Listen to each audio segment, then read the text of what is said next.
Good morning students. Welcome to your online class 7th, subject Hindi grammar और part 2 और part का नाम है वर्ण विचार। वर्ण विचार में हम वर्ण के बारे में बताएंगे, यानी सबसे वह छोटी ध्वनि जिसके टुकड़े नहीं किए जा सकते उसे वर्ण कहते हैं।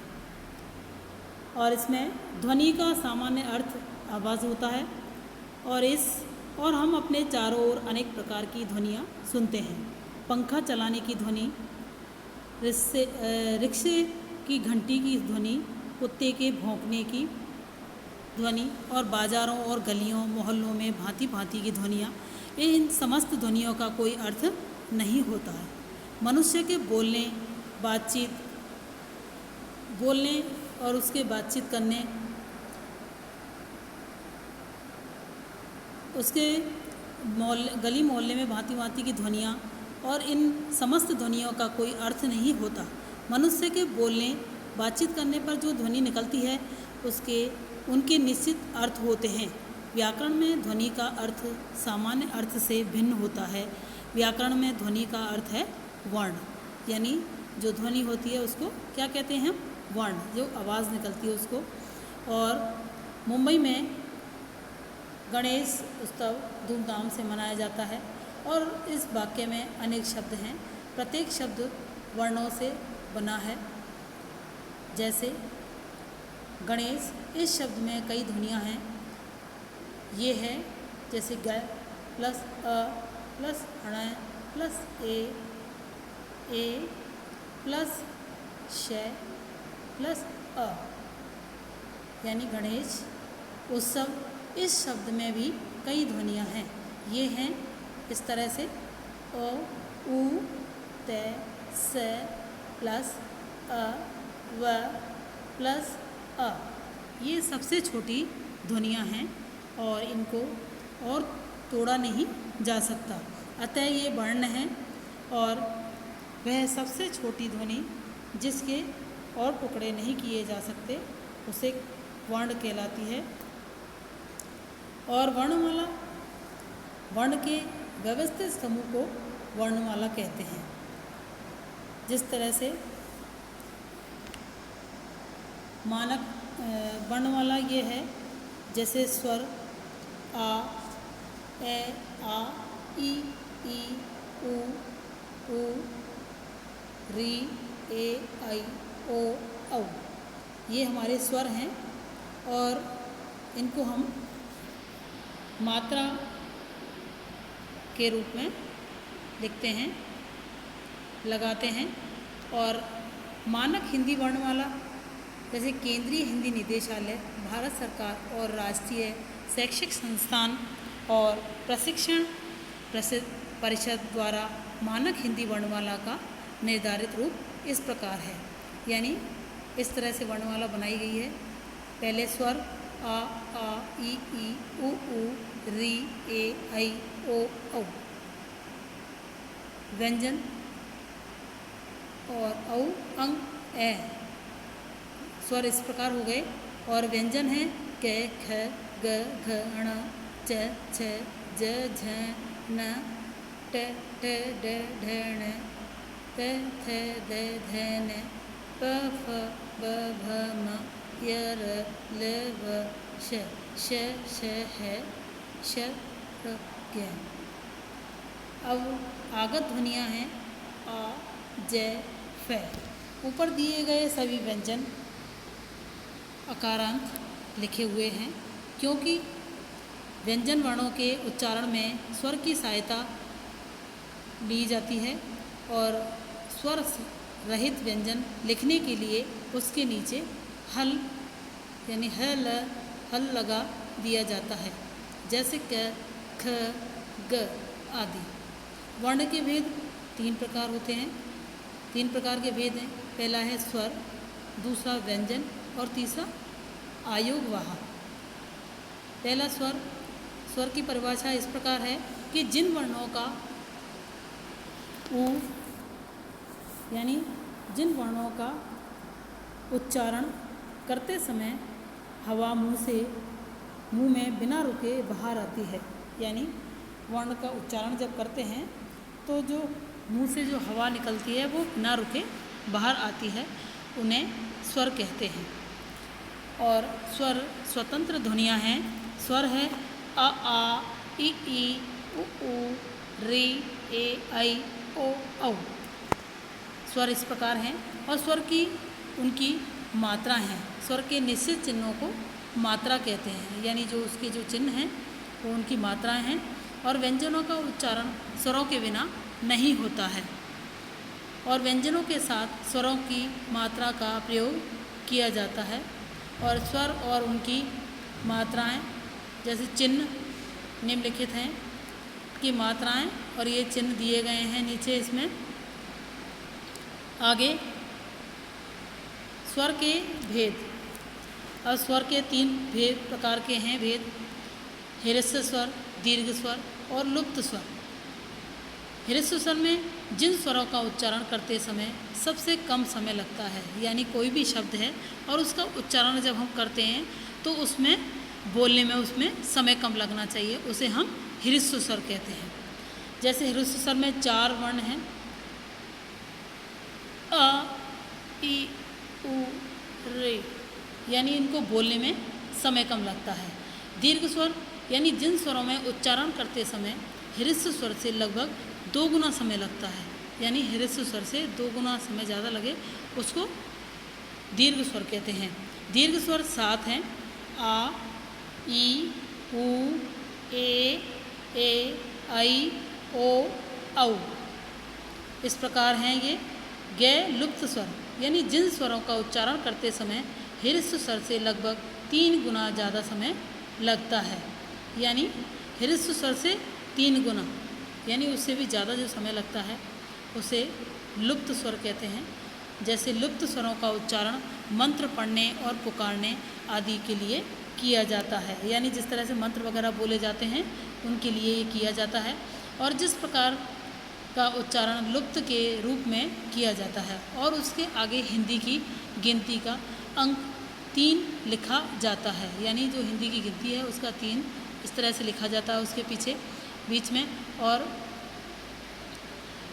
ह्रस्व स्वर के 3 गुना अधिक समय लगाकर किया जाए। जैसे शब्द दिए गए हैं: ओम, भैया, काका आदि।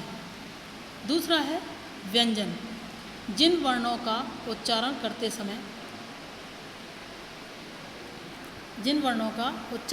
समय स्वरों की सहायता ली जाती है, यानी व्यंजन की जो परिभाषा है वो इस प्रकार है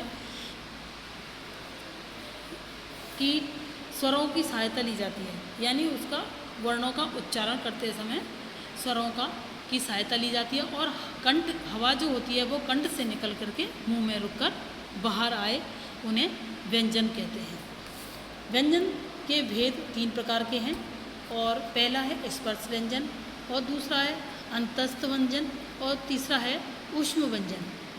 और पहला स्पर्श व्यंजन में बताया है कि जिन व्यंजनों का उच्चारण करते समय हवा कंठ, तालु, मूर्धा, दांत, ओठों आदि स्पर्श करके मुख से बाहर निकलती है, यानी इन सब चीज़ों को स्पर्श करते हुए जो शब्द बाहर निकलता है, उच्चारण जो बोलते हैं उसको स्पर्श व्यंजन कहते हैं, यानी स्पर्श होकर के निकलना।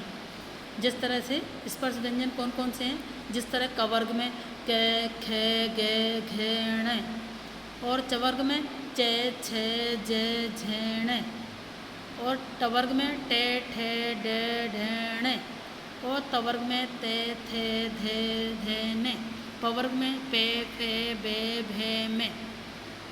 इस तरह से स्पर्श व्यंजन में बताया है। और दूसरा है अंतस्थ व्यंजन। जिन व्यंजनों का उच्चारण स्वरों और व्यंजनों के मध्य होता है, यानी जिन व्यंजनों का जो उच्चारण है वो स्वर और व्यंजन यानी दोनों के बीच में होता है, उन्हें अंतस्थ व्यंजन कहते हैं। और अंतस्थ व्यंजन भी 4 होते हैं। कौन कौन से हैं? य, रे, ले, व, ये अंतस्थ व्यंजन हैं। और गे उष्ण व्यंजन यानी जिन व्यंजनों का उच्चारण करते समय हवा मुंह से टकराकर ऊष्मा यानी गर्मी पैदा करती है, यानी मुंह से जब उच्चारण करते हैं मुंह से किसी शब्द को तो मुंह से गर्मी पैदा होती है, उन्हें ऊष्म व्यंजन कहते हैं। ऊष्म व्यंजन में ये 4 वर्ण दिए हैं कि श, सा, शे, स, है। श से शलगम, श से षटकोण, स से सपेरा और ह से हलवाई। इन वर्णों को ऊष्म व्यंजन, इन 4 व्यंजनों को बोलते हैं उस समय मुंह से गर्मी पैदा होती है। अब इसमें इसका अभ्यास दिया गया है, जो हमने अभी पढ़ा है उसके कि दिए गए विकल्पों में से उचित विकल्प चुनकर लिखिए। व्याकरण में ध्वनि का अर्थ क्या है, यानी व्याकरण में जो ध्वनि निकलती है उसका अर्थ क्या है? आवाज़। ध्वनि का मतलब होता है आवाज़। हिंदी में स्वरों की संख्या कितनी होती है? 11 होती है। और ह्रस्व स्वर कितने हैं? 4 हैं। और दीर्घ स्वर कितने हैं? 7 हैं। और अंत्यस्थ व्यंजन कितने हैं? 5वां क्वेश्चन। और अंत्यस्थ व्यंजन भी 4 हैं। और ऊष्म व्यंजन कितने हैं? ये भी 4 हैं। और जो वर्णमाला का अर्थ है वो क्या है कि वर्णों का व्यवस्थित समूह, यानी वर्णों का व्यवस्थित रूप से जमाना, ये उसका अर्थ है। आगे नीचे कि निम्नलिखित स्वरों की मात्राएं लिखिए, यानी कौन कौन सी स्वरों की मात्राएं होती हैं? आ, ई, उ, औ, रे, ए, आई, ओ, औ। ये मात्राएं हैं स्वरों की। आगे और आपको अभ्यास को इसके साथ ही करना है। और तीसरा है अयोगवाह।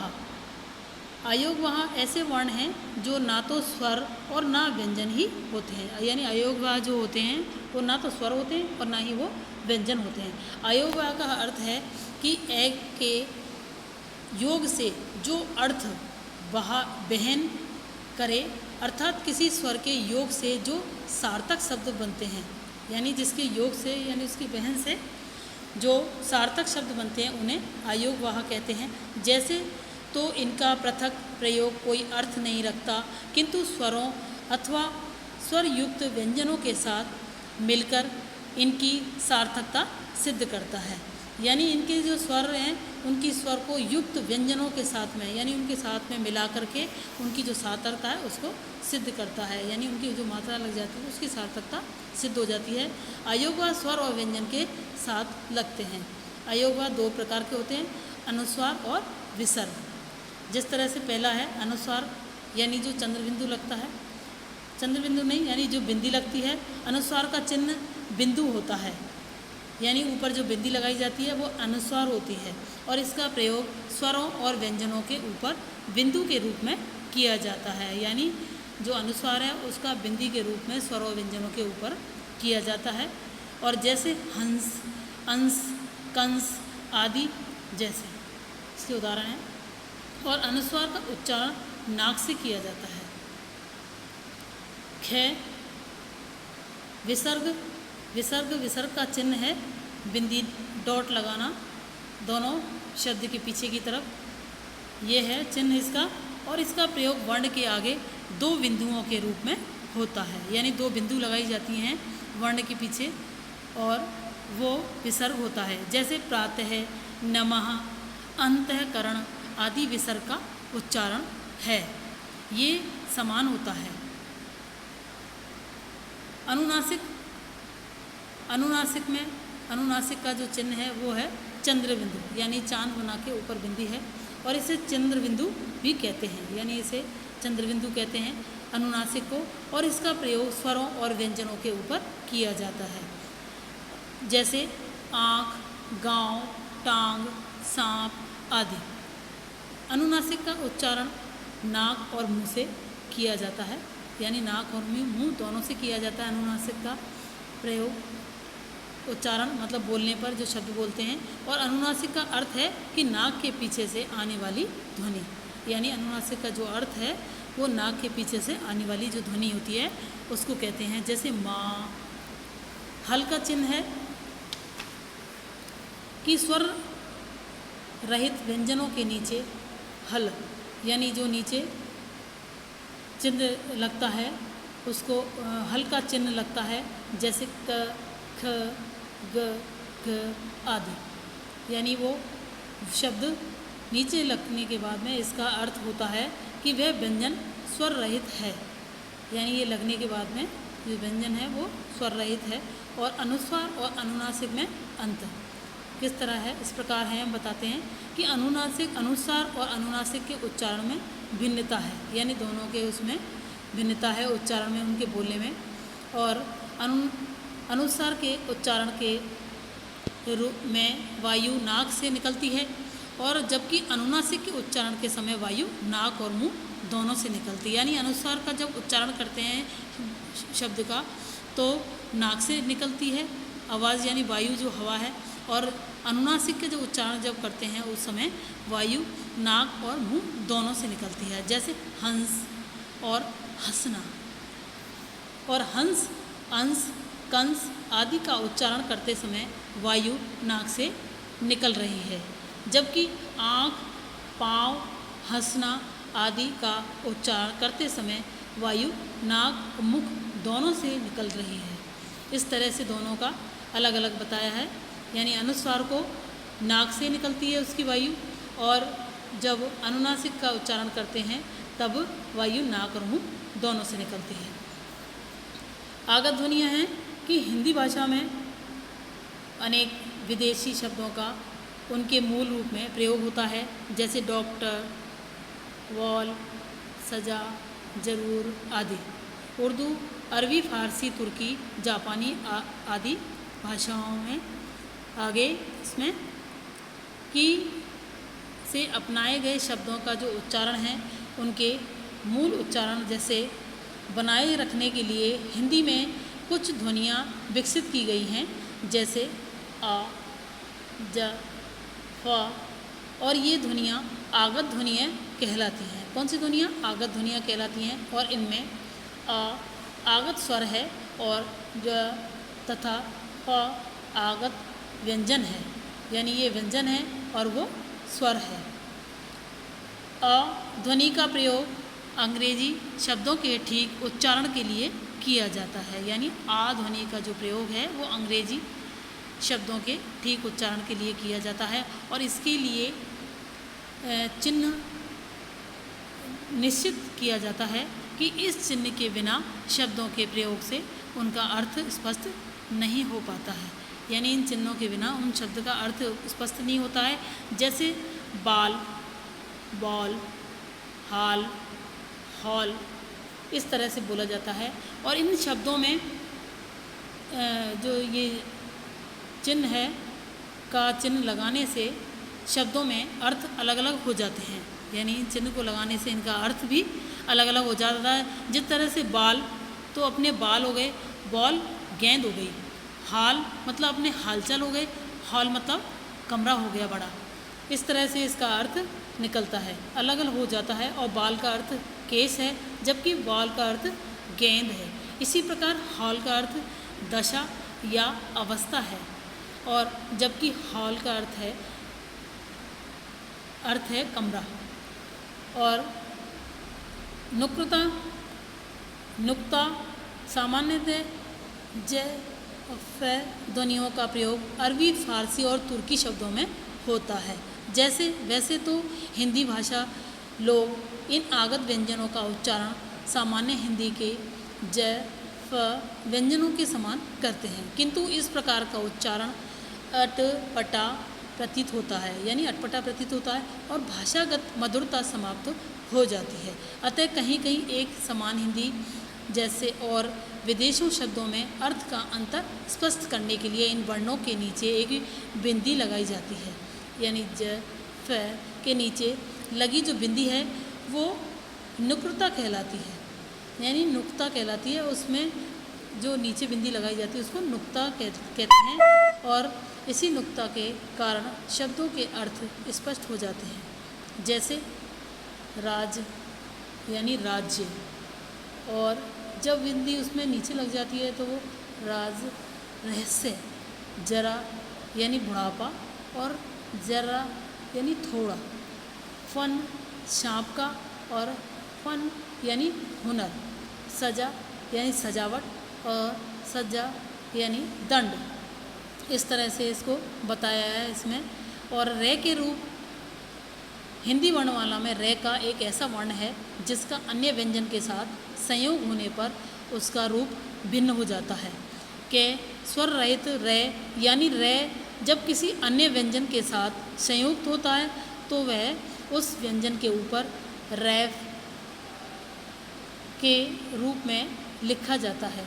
जैसे र प्लस मैं बराबर मैं रे, यानी मैं के ऊपर रे लग गया और इसका शब्द बन गया कर्म धर्म। रे प्लस वे के ऊपर रे लग गया, इसका अर्थ शब्द बना पर्व गर्व। और रे प्लस के यानी के ऊपर रे लग गया तो इसका शब्द बन गया तर्क अर्क।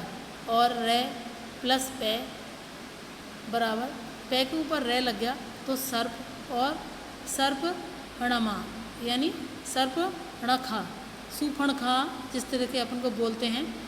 और आगे पाठ में कि खे यानी स्वर रहित रे का जो संयोग है जब उसमें पूर्व आए किसी स्वर रहित व्यंजन से होता है तो रे पदेन के रूप में रे यानी उस व्यंजन के साथ जुड़ जाता है। यानी जो शब्द जो अपन लगाते हैं, जिस तरह से एक रे हो गया जो ऊपर लगाया जाता है और एक रे हो गया जो उसमें शब्द में नीचे लगाया जाता है। इस तरह से है कि प प्लस रे प्लस प्रे यानी प्रकाश प्रेम, भ प्लस र प्लस भ्रय, भ्रय यानी भय के नीचे रे लग गया तो भ्रम और भ्रमण। ग प्लस रे यानी गे के नीचे रे लग गया ग्रह, ग्रहण ग्राम शब्द बन गया। और म प्लस रे और मैं के नीचे रे लग गया तो अपन शब्द बन गया आम्र नम्र। इस तरह से गे यानी स्वर रहित टे टे ठे डे ढे यानी टे ठे डे डे ढक्कन डे से, और इस तरह से इनके नीचे ये रे लगा दिया कि इन चारों के नीचे के बाद स्वर रहित रे जुड़ने पर उसका रूप निम्नलिखित हो जाता है। यानी इस तरह से लगाने पर उसका जो शब्द है वो इस तरह से बन जाता है।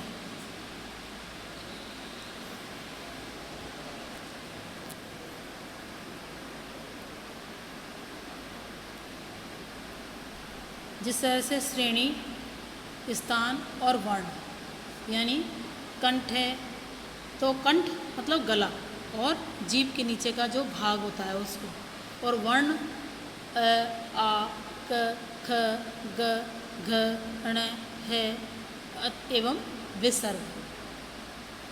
और श्रेणी यानी तालव्य, यानी तलव्य का मतलब होता है तालु, यानी जो अपने मुंह के ऊपर जो अंदर जीभ के ऊपर जो हिस्सा होता है उसको बोलते हैं। और मुंह के अंदर ऊपरी भाग यानी मुंह का जो अंदर का जो भाग है उसे ई इस तरह से बोला जाता है इस वर्ण को।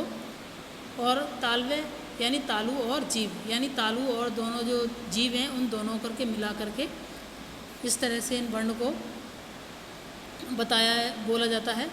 च छ ज झ न ये श, यानी इन दोनों जीभ और तालु को मिला के इन शब्दों को बोला जाता है। इस तरह से बताया है कि इस तरह की श्रेणी को किस तरह से कौन से स्थान पे और किस वर्ण को ऐसे बोला जाता है। और मूर्धन्य, मूर्धन्य यानी मूर्धा तालु के बीच, यानी ऊंचा भाग, तालु के ऊंचा भाग जो होता है अंदर का, जैसे रे यानी अंदर की तरफ जो होता है।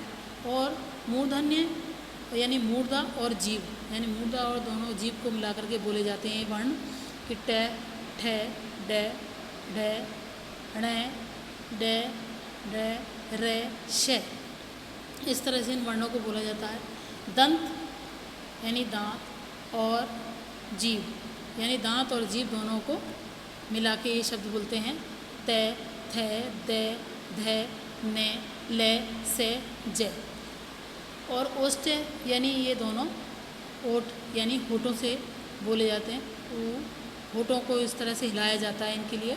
ऊ, पै, फै, बै, भै, मैं होठों से बोले जाते हैं इन वर्णों को। और कंठ तालव्य यानी कंठ और तालु, यानी ये कंठ जो अपने होता है यानी गले का, और ऊपर तालु से दोनों को मिला के बोले जाते हैं ए, आई।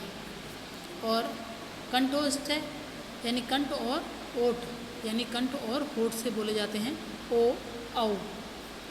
और दंतुस्थ यानी दांत और होठ, यानी दांत और होठों से बोले जाते हैं बै, फै। इस तरह से इसको बोला जाता है। और उच्चारण के आधार पर व्यंजनों का वर्गीकरण। उच्चारण के आधार पर व्यंजनों के 8 वर्णों में बांटा गया है। स्पर्शी व्यंजन, और जिन स्पर्शी व्यंजन वो होते हैं यानी जिन व्यंजनों के उच्चारण में एक उच्चारण अवयव यानी जीभ या होठ और दूसरे उच्चारण अवयव का स्पर्श मात्र करता है, उन्हें स्पर्शी व्यंजन कहते हैं। जैसे कै, खे, गे, घे, णे, टे, ठे, डे, डे, णे, ते, थे, दे, धे, ने, पे, फे, बे, भे, में, यानी ये स्पर्शी व्यंजन हो गए जिनको स्पर्श करके मुंह में बोला जाता है।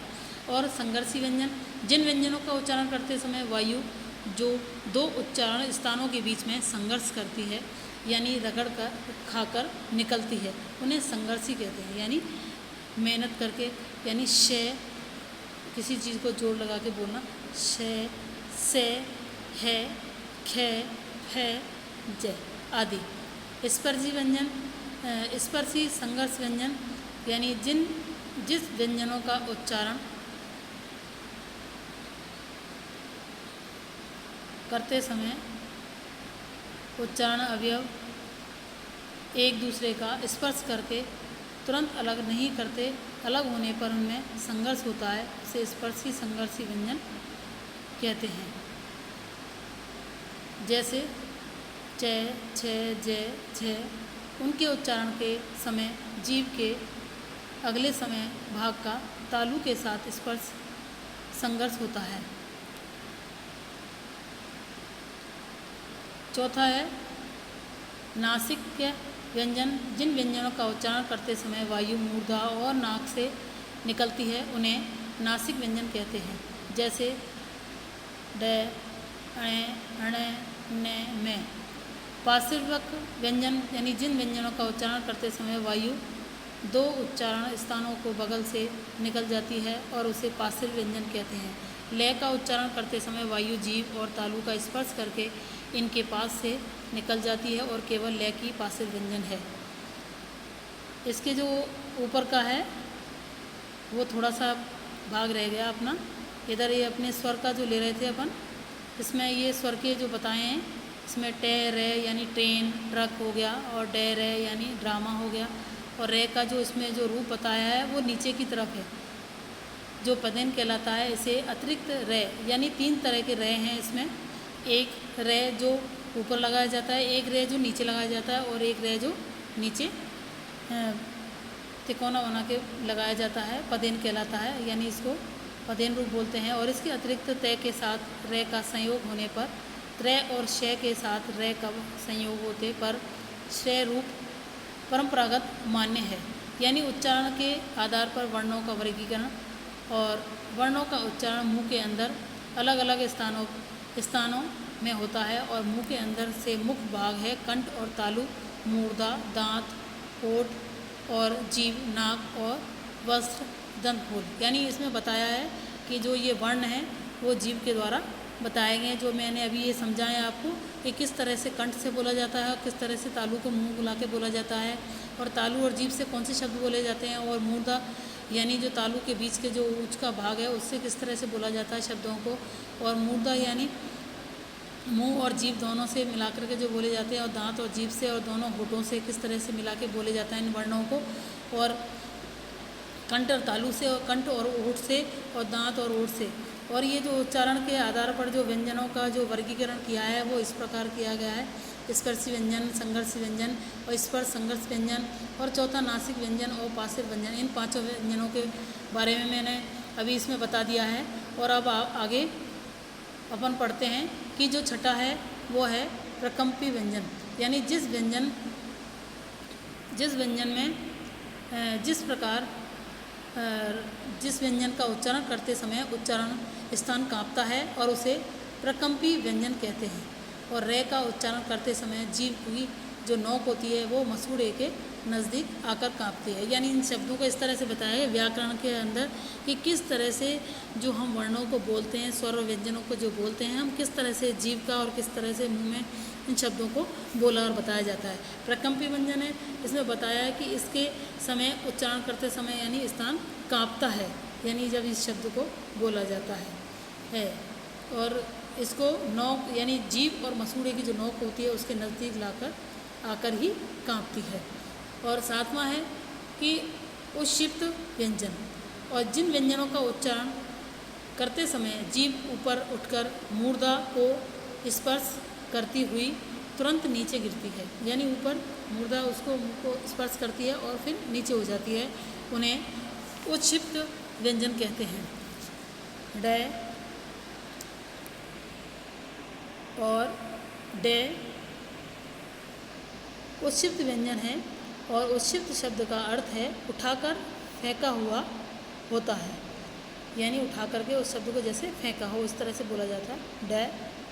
और आठवां है अर्धस्वर।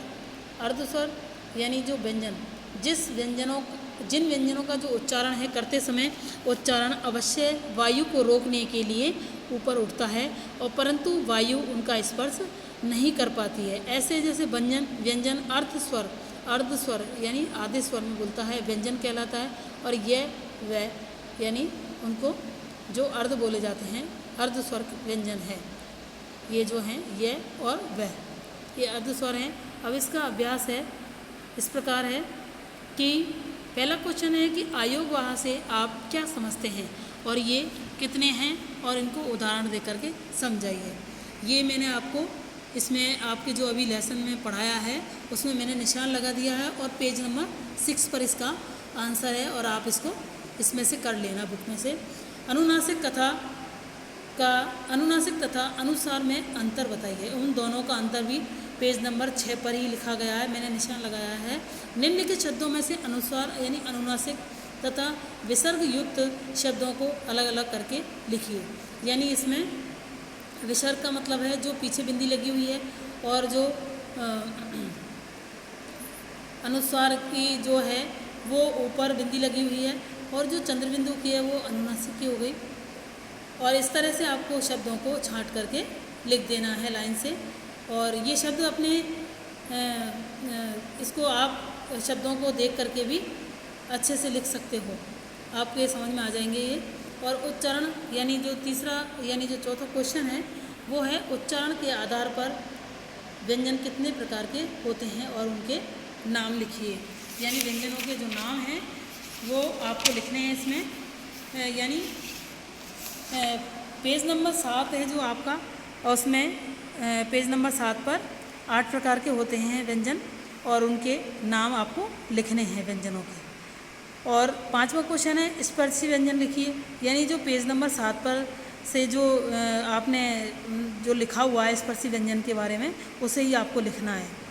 और नासिक के वर्ण कौन से होते हैं वो भी पेज नंबर 7 पर लाइन खींची हुई है, वो नासिक के वर्ण हैं, उनको लिखना है आपको। और क्वेश्चन नंबर 7 है नीचे लिखे शब्दों में से शुद्ध शब्द चुन करके लिखिए, और उनको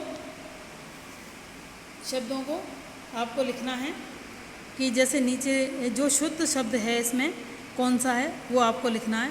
जैसे इसमें कै है जो वो शुद्ध शब्द है, कंचन कि कंचन को कैसे लिखते हैं, इसमें कै होगा पहले में, और दूसरे में धुआं गे में होगा, यानी जो धुआं लिखा हुआ है वो गे में सही है, राइट है, शुद्ध शब्द है। और तीसरे में कै संबंध यानी जो ये शब्द है ये शुद्ध शब्द है, और चौथे में गे शब्द शुद्ध है, और 5वें में खे शब्द है जो शुद्ध लिखा हुआ है, और छठे में आपको गे में जो लिखा हुआ है आँखें वो शुद्ध शब्द है, और 7वें में आपको जो खे में लिखा हुआ है वो शुद्ध शब्द है, और जो 8वें में लिखा हुआ है वो उसका कै है जो वो शुद्ध शब्द है, और जो 9वें में लिखा हुआ है वो खे वाला जो है वो शुद्ध शब्द है, और जो 10वें में लिखा हुआ है वो कै लिखा हुआ है, जो कै में लिखा हुआ है वो शुद्ध शब्द है। और ये इस प्रकार से आपको इसका अभ्यास करना है और इसको आपको इसी तरह से ही कॉपी में करना है। आगे इसमें कि संयुक्त व्यंजन और व्यंजन के मेल से संयुक्त व्यंजन बनते हैं, यानी जो दोनों व्यंजनों जो मिला करके जो उनका मेल होता है उसको संयुक्त व्यंजन कहते हैं। और इनके संयुक्ताक्षर भी कहते हैं इनको। ये दो प्रकार के होते हैं। पहला कै है, दो भिन्न व्यंजनों के जो मेल से जो बने संयुक्त अक्षरों के रूप में जो बदल जाते हैं, यानी जो मिलकर के उनका जो शब्द है जो बदल जाता है उसको संयुक्त व्यंजन कहते हैं। जैसे इस प्रकार है कि जैसे दो व्यंजन को मिलाया, जैसे क और श, और कै और श को मिला के बन गया छः, छः से क्षत्रिय। अब इसको लिख कर के जो शब्द बनाया अपन ने, परीक्षा, क्षमा, ये शब्द बनाया। अब जैसे इसमें तय प्लस रै, और तय और रे को मिला करके बन गया त्रय, यानी त्रय से त्रिशूल। और इसको अपन इससे शब्द बनेगा त्रिशूल और मित्र। और जय और ने को शब्द बनाकर जो बना है वो बन गया गै, गै से बन गया ज्ञानी और यज्ञ शब्द बन गए।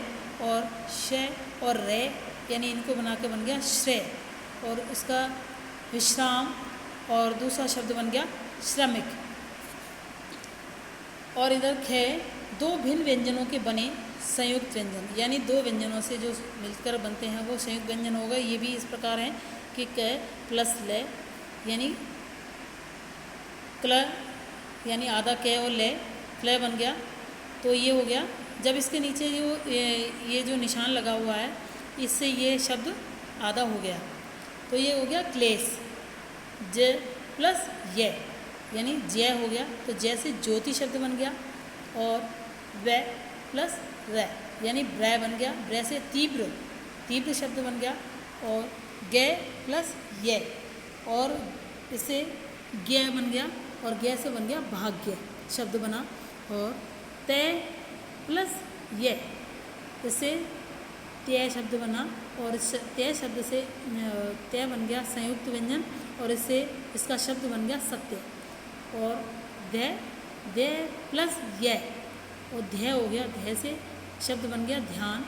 त्य प्लस रै, यानी क्रय बन गया, क्रय का मतलब क्रम हो गया, शब्द क्रम बन गया। ट प्लस रै, यानी ट्रय बन गया, ट्रय से ट्रक बन गया। आगे ड प्लस रै, यानी ड्राय हो गया, ड्राय से ड्रम, नीचे ड्राय हो गया तो ड्रम बन गया इससे शब्द। और र प्लस मैं, यानी मैं के ऊपर रै लग गया, मैं, तो इससे शब्द बना संयुक्त व्यंजन। तो मैं के ऊपर रै लग के बन गया, और इसका शब्द बना धर्म। अब दूसरा है द्वितीय व्यंजन, यानी दो समान व्यंजनों से बने संयुक्त व्यंजनों को द्वितीय व्यंजन बोलते हैं। यानी दो समान जो शब्द हैं, एक जैसे शब्द लिखे हुए हैं, और उनसे जो मिलकर के जो शब्द बनता है और उसको द्वितीय व्यंजन बोलते हैं। जैसे क प्लस क, तो कै हो गया, तो कै से चक्की, मक्का, यानी आधा कै और पूरा कै। त प्लस तय, तो तत्य हो गया, तो इसका हो गया शब्द बन गया अपना कुत्ता, पत्ता। च प्लस च, तो च बना इसका सच्चा और बच्चा। ट प्लस नहीं, the plus the plus the गद्दी और रद्दी, इस तरह से ये शब्द बन गए। और ज और जय को मिला करके जय हो गया, इससे सज्जन और लज्जा शब्द बन गया। और मैं प्लस मैं से मैं बना, यानी आधा और मैं और पूरा मैं बन के चम्मच और अम्मा शब्द बन गया। और टे प्लस टे से आधा टे और पूरा टे बन के खट्टी और पट्टी हो गई, शब्द बन गया। और ले प्लस ला, यानी आधा ले और पूरे ले से लल्लू और पल्ला बन गया। और डे प्लस डा, डे यानी डे से आधे और पूरे डे से लड्डू और गुड्डी बन गया शब्द। और पे प्लस पे, यानी आधा और पे पूरे पैसे,